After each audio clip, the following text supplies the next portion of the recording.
immensely proud of the players for what they put in. This was never going to be an easy couple of days for us.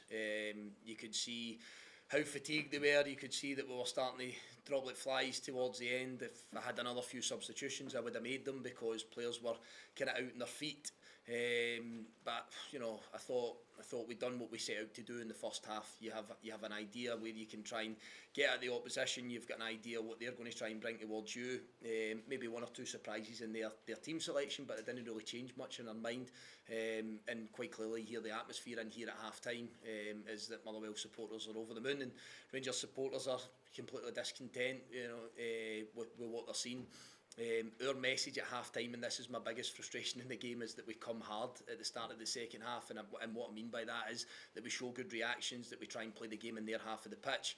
We continue to try and play and get in their face as much as we possibly can, and we didn't. It took us just that wee bit too long to get ourselves into the second half, and that's twice it's happened. It happened in the semi-final for us against them when we were 1-up, and it's happened here again today. Not good enough reactions inside the penalty area.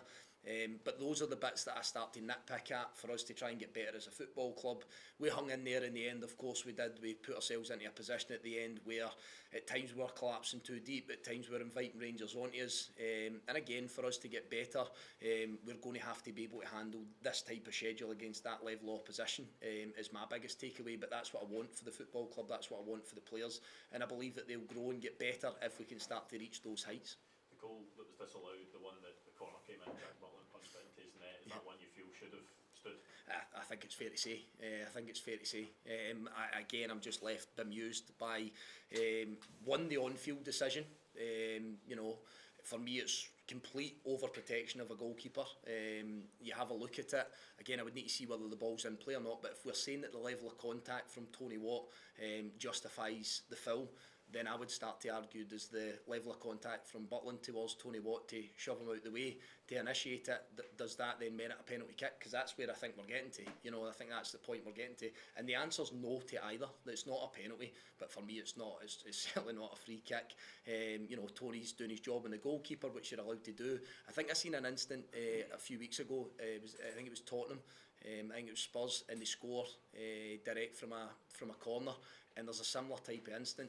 And what do they do down south? They have a quick look at it, they check it, and they give the goal, and we carry on with the rest of the game. You know what I mean? So it's two people's interpretations, two different organisations' interpretation.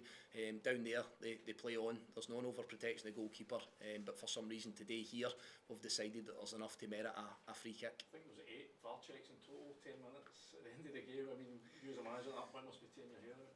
I'm tearing my hair out, and see at the point where I then start to get frustrated. My frustration's purely pent up from this is now going into the realms of 5 and 6 weeks, 7 weeks with key decisions that I believe are going against us. Some of them have been confirmed as wrong, and we almost get a, you know, it's kind of a pat in the head, and we got that one wrong, we'll move on to the next one.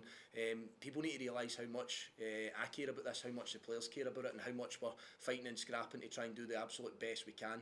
Now, I don't blame referees, officials for outcomes of games of football, but what I do ask for is the correct decision. I'm not asking for a rub of the green here, but what I'm asking for is the correct call. And I'll give you an example of that. Lennon Miller goes into a tackle in the middle of the park, which results in an injury, you believe it or not. But for me, to my eye, it's what I would call a hook tackle. You get side on to the player, you go to ground, which you're allowed to do, come out with the ball, which he does, doesn't come through the player.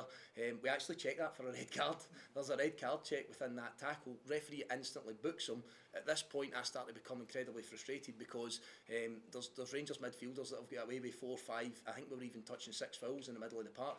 Now that's fine, that's part and parcel of the game, but that affects and changes how you play the game. You're now in a knife edge in the game in this country. That's where it starts to boil over for me. People might see that as a kind of insignificant incident. It's not when you're playing against that level of quality and players that can do what they can do to you.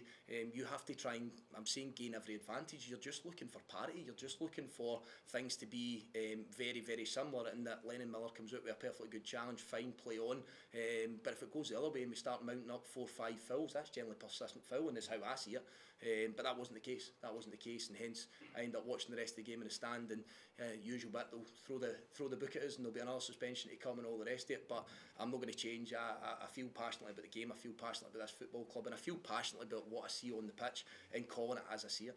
Stuart, can you explain why you get signed off and how it works? Can you get a first yellow for the Lennon Miller. Yeah, it was in the reaction to that. I was flabbergasted that it was given as a yellow card. And again, I'm a passionate person. Sometimes, you know, you'll see a bit of emotion. Sometimes you'll see, but for that one, there was nothing abusive or anything like that towards the fourth official, towards the linesman. I was just flabbergasted with the decision. I've since seen it, and I still stand by what I said. And then the second one, listen, let's put it down to a breakdown of communication between myself and the fourth official. And I'm probably not prepared to go into any further than that. But as I say, I'm the type of person that wears my heart on my sleeve, and I'm not going to change for that. Cheers. Cheers. Cheers. Cheers.